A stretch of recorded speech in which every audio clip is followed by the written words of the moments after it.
নূহ আলাইহিস সালাম ওনার ছেলে যখন কেনান ছিল, অনেক লম্বা ছিল, কোন এক পাহাড়ের মধ্যে সে যখন দাঁড়াইছিল শেষ পর্যন্ত ওইখানে তার মৃত্যু হয়ে যায়। তো কেউ কেউ বলেছেন, বিজ্ঞরা বলেছেন, ওই পাহাড়ের চূড়ায় যে একটা কঙ্কাল দেখা যায় ওইটা কেনানের কঙ্কাল।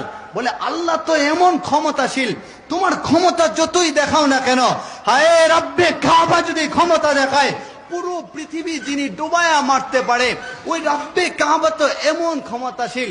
আজকে তোমাকে বাচ্চা বানাইছে, কালকে তোমাকে বাদশাহী থেকে ফকিরও বানাইতে পারে।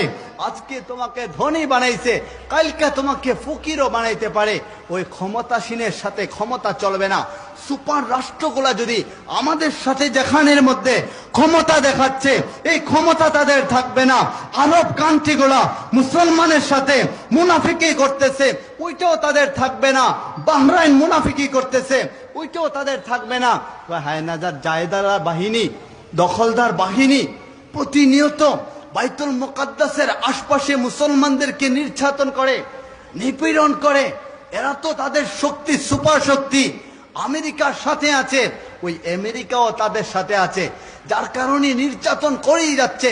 সময়ে সময়ে যখন যা মাথায় আসে তাই তারা আমাদের সাথে করে যাচ্ছে।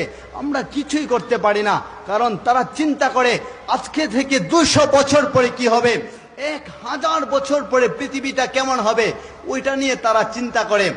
কিন্তু আপনি আমি কালকের চিন্তাই করি না, যার জন্য আমাদের এমন অবস্থা। ওই রব্বে কাবাকে যদি কাছে পাইতে চাই, রব্বে কাবাকে যদি কাছাকাছি আমরা নিয়ে আসতে চাই, তাহলে আমাদেরকে তওবা ইস্তেগফার কইরা আল্লাহর রাসূল সাল্লাল্লাহু আলাইহি ইসলামের দেখানো ধর্ম অনুযায়ী জীবন পরিচালনা কইরা জীবনকে পবিত্র